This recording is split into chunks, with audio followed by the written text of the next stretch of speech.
प्रश्न कहता है कि 12 मीटर गुणे 10 मीटर के कक्षा की फर्श को पूरा ढकने के लिए 10 सेंटीमीटर गुणे 8 सेंटीमीटर की कितनी आयताकार पट्टियों की आवश्यकता है। ठीक है, तो आइए इस प्रश्न को शानदार तरीके से हल करेंगे और आशा करते हैं ये प्रश्न भी आपको अच्छी तरीके से समझ में आएगा। तो पहले क्या कह रहा है, पहले हमें निकालना है फर्श का आयतन। तो देखो, कमरे के फर्श का आयतन, ठीक है, कक्षा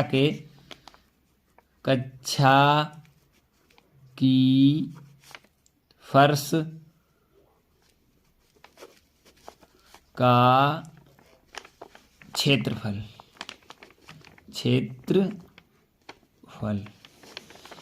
तो देखो, फर्श का क्षेत्रफल कितना है, 12 गुणे 10 मीटर, लंबाई गुणे चौड़ाई होती है, बराबर लंबाई गुणे चौड़ाई।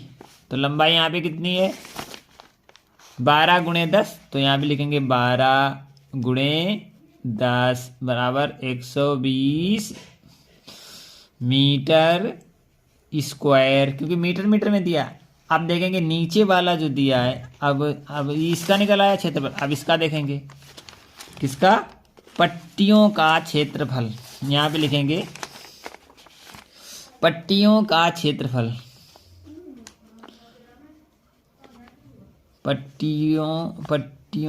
एक पट्टी का क्षेत्रफल होगा, क्षेत्रफल।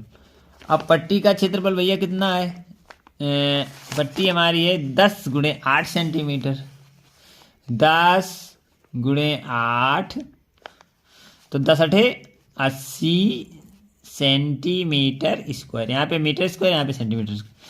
अब निकालेंगे कुल पट्टियों की संख्या, लिखेंगे कुल पट्टियों की संख्या कितनी हो जाएगी भैया, फर्श का क्षेत्रफल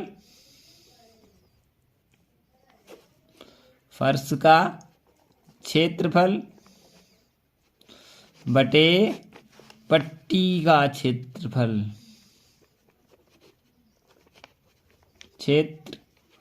अब क्या होगा, देखो पट्टी मीटर स्क्वायर में, वो फर्श हमारी मीटर स्क्वायर में, तो 120, इसे भी सेंटीमीटर में ले लेंगे, गुणे 100 और गुणे 100।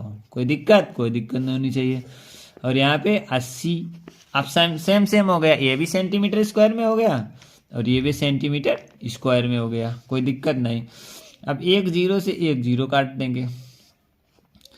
अब यहाँ 2 से काटेंगे तो आएगा यहाँ पे 4, यहाँ पे 6 आ जाएगा। फिर एक बार 2 से काटेंगे तो यहाँ पे आ जाएगा 3 और यहाँ पे आ जाएगा 2। इसे काट देंगे तो ये आ जाएगा 50। तो कितना टोटल आया, 3 गुणे 50 गुणे 100। तो यहाँ पे कितना आएगा, 5 3 15, 1 और 2 जीरो, ये 15,000 पट्टियाँ। कितनी पट्टियाँ निकल के आई, 15,000 पट्टियाँ बिल्कुल निकल के आ गई आपकी। तो आशा करते हैं ये प्रश्न आपको अच्छी तरीके से समझ में आ गया होगा। चलते हैं अगले महत्वपूर्ण प्रश्न की तरफ। और अगला महत्वपूर्ण प्रश्न, पहले इसका हम निकालेंगे। 15,000 पट्टियाँ निकल के आई, इसका ऑप्शन जो सही है वो बी ऑप्शन इसका बिल्कुल सही है।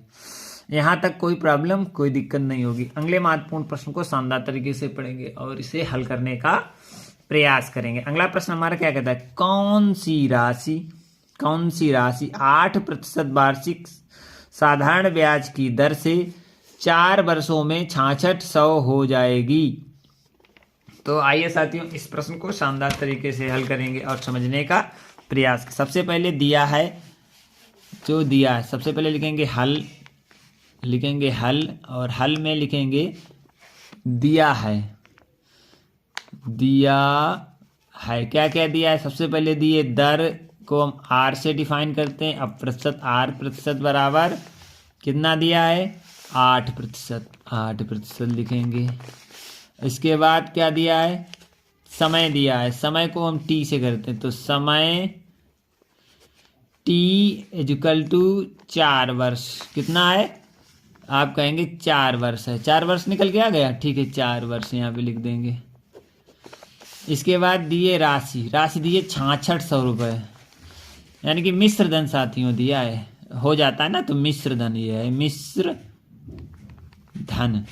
अब मिश्र धन कितना है 6600, मिश्र धन 6600। अब हम क्या करेंगे, माना, मिश्र धन से तो काम बनने वाला नहीं, सवाल में मूलधन होता है, तो माना मूल धन इक्वल टू x मान लेंगे। कितना मान लेंगे, x मान लेंगे। अब हम सूत्र लगाएंगे, 2 सूत्रों से इस सवाल को हल करेंगे कि साधारण ब्याज बराबर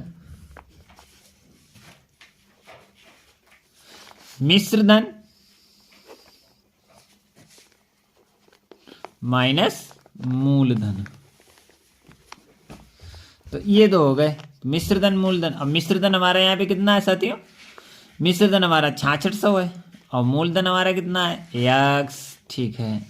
अब दूसरा सवाल लगाएंगे कि साधारण ब्याज बराबर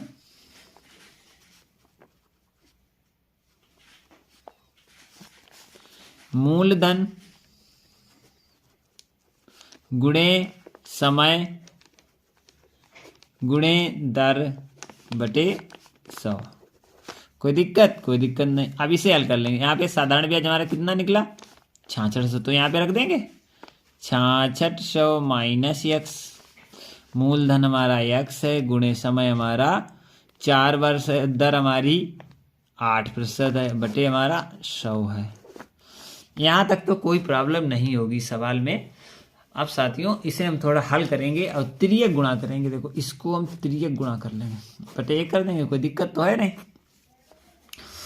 तो यहाँ पर आ जाएगा 6600 माइनस x और कोष्टक में के बाहर हो जाएगा 100 और यहाँ पे इक्वल टू में हो जाएगा 8 चक्कू 32 x। कोई दिक्कत, कोई दिक्कत नहीं। एक तरफ ये और एक तरफ ये। अब इसे हल करेंगे। देखो अब ये कैसे हल होगा, आगे इसका कोष्टक के अंदर 100 का गुणा कर देंगे तो कितना हो जाएगा 66 2 0 और 2 0 और ये माइनस का 100 x हो जाएगा। कोई दिक्कत 32x। अब क्या होगा, ये माइनस का इधर जाएगा तो प्लस का नहीं हो जाएगा, हाँ प्लस का हो जाएगा। तो यहाँ पे कितना आ जाएगा, देखो 100x धन 32x एक तरफ और ये 66 1 2 3 4 0। कोई दिक्कत, कोई दिक्कत नहीं। अब यहाँ पर ये हो जाएगा 132x बराबर 66 1 2 3 4 0। ठीक, कोई दिक्कत नहीं, कोई दिक्कत नहीं। यहाँ पे लिखेंगे x बराबर 66 1 2 3 4, इसे करेंगे 132। अब इसका जो x का मान निकल के आएगा भाई हमारा मूलधन हो जाएगा। तो चलो इसे हम जो काटते हैं, पहले 2 से काट दो तो 2 छंग 12, फिर 2 छंग 12, 66 आ गया। 66 गुणे 2 लिख सकते हैं इसे और 66 से 66 को काट सकते हैं। ठीक है, यहाँ पे कितना आ गया 1 और 1 2 3 4, 1 2 3 4 बटे 2, इसे काट देंगे 5, कितना आएगा 2 पंचे 10, x बराबर 5 5 और 1 2 3 0, तो 5000 निकल के आ जाएगा x। कितना निकल के आएगा साथियों, 5000 निकल के आएगा इसका मूलधन। तो मूलधन 5000 निकल के आ गया। यही हमारा आंसर है और इसका जो ऑप्शन सही है वो सही है बी। यहाँ पे देखेंगे तो बी ऑप्शन इसका बिल्कुल राइट हो जाएगा। तो आशा करते हैं यहाँ तक प्रश्नों की सीरीज आपको अच्छी तरीके से समझ में आई होगी साथियों। अब हम आपको कल कुछ महत्वपूर्ण प्रश्नों के साथ हाजिर होंगे। तब तक इतने महत्वपूर्ण प्रश्न जो आपने देखे और समझे, आशा करते हैं यहाँ तक कोई प्रॉब्लम कोई दिक्कत नहीं हुई होगी। अब हम यहाँ से आपसे लेते हैं आज्ञा। जो भी साथी हमारे इस लाइव सेशन में जुड़े हैं तो चैनल को सब्सक्राइब जरूर कर लें, वीडियो को लाइक और शेयर भी करें अपने साथियों के साथ।